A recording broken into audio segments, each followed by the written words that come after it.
Hello दोस्तों, मैं प्रेयसी और आप देख रहे हैं द प्रिंट लाइन्स। कल यानी 22 जनवरी को राम मंदिर की प्राण प्रतिष्ठा से पहले क्या बोले रामायण के किरदार, आइए सुनते हैं। देखे तो प्रभु श्री राम जो है अपने आप को हमेशा नीचे रखते थे और दबे हुए और झुके हुए रहते थे, और उनके जो बाकी के किरदार थे उनको हमेशा उन्होंने उगने का और शाइन करने का और चमकने का मौका दिया था। तो ये बहुत अहम किरदार है, और ये किरदार नहीं, अब तो मेरे अंदर, मेरे कण कण में राम बसते हैं। 2020 से मैं इस लीला का मंचन कर रहा हूँ, अयोध्या जी में आके कर रहा हूँ, और पूरे विश्व में लाइव दिखाई जाती है। पिछले साल 36 करोड़ लोगों ने देखा।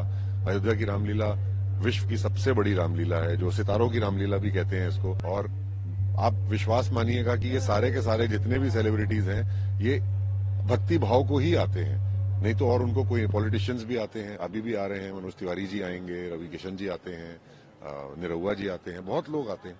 तो उन सब के अंदर राममय है, भक्ति भाव है, और भक्ति के स्वरूप की वजह से वो यहाँ पर आते हैं। सर 2020 की आपने बात बताई, आप जुड़े हुए हैं। अब की रामलीला और उस टाइम की रामलीला में क्या फर्क है? इस बार जो है अलग मौका है, राम जी को अपना घर मिल गया, अपने घर में हो।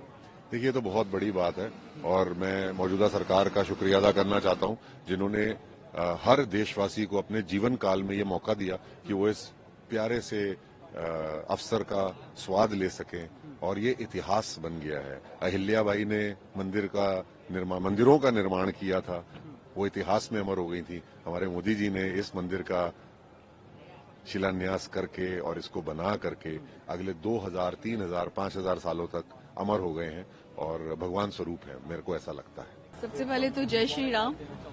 देखिए, बहुत ही बड़ा अवसर है। हम सब सारे भारतीय और विश्व भर के लोग 500 सालों से इस चीज का इंतजार कर रहे थे कि 500 साल बाद ये एक भव्य उत्सव होने जा रहा है। तो सबके दिल में बहुत खुशी है। उनका एक वनवास ये भी पूरा हुआ जिसको 500 साल लगे। तो बहुत ही अच्छा अवसर है, और हम लोग क्योंकि ये जो अवसर है इसमें हम भी अपना योगदान दे रहे हैं, तो ये भी हमारे लिए एक बहुत ही गौरवपूर्ण क्षण रहेगा कि मैं माता सीता की भूमिका निभाने जा रही हूँ। तो ये भी उनका आशीर्वाद है कि जो इस महत्वपूर्ण मौके पर मैं ये किरदार निभाऊंगी, तो मैं उनका आशीर्वाद समझती हूँ खुद पर। पूरे भारतवासियों को और अयोध्या वासियों को रामलला के घर आने की बहुत बहुत बधाई देना चाहता हूँ। बहुत खुशी का माहौल है, बहुत आनंद का माहौल है, मजा आ रहा है। और सबसे बड़ी बात यह है कि मैं अपने आप को बहुत सौभाग्यशाली समझ रहा हूँ कि मैं इस पावन मौके पे इस भूमि पर मौजूद हूँ, अयोध्या की धरती पर मौजूद हूँ, और इतिहास का एक हिस्सा बनने जा रहा हूँ, रामलीला कर रहा हूँ, रावण का किरदार निभा रहा हूँ। तो ये बहुत अच्छी बात है, बहुत अच्छा महसूस कर रहा हूँ मैं, बहुत मजा आ रहा है। बहुत सालों का इंतजार जो है भारतवासियों का, या यूं कहे कि पूरे देशवासियों का और बाहर के लोगों का, तो पूरे वर्ल्ड का इंतजार खत्म है। इसको कैसे देखते हैं? बहुत पॉजिटिव है ये, और सब लोगों में इस बात को लेकर बहुत सकारात्मकता है। कितने सालों के बाद रामलला वो टेंट में बैठे रहते थे, उनकी पूजा अर्चना होती थी, और वहां से अब उनको प्रॉपर एक जगह मिली है, एक घर मिला है। तो अगर किसी को घर मिल जाए, तो एक साधारण मनुष्य को भी एक घर मिलता है तो बहुत खुश होता है। तो हमें बड़े पीड़ा होती थी कि जब हमारे रामलला इस तरीके से रहते थे।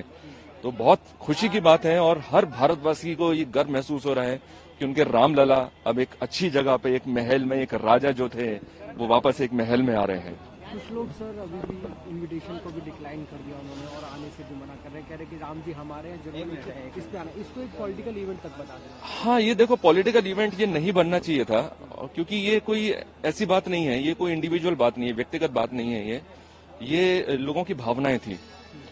तो मुझे लगता है कि ऐसा नहीं करना चाहिए था।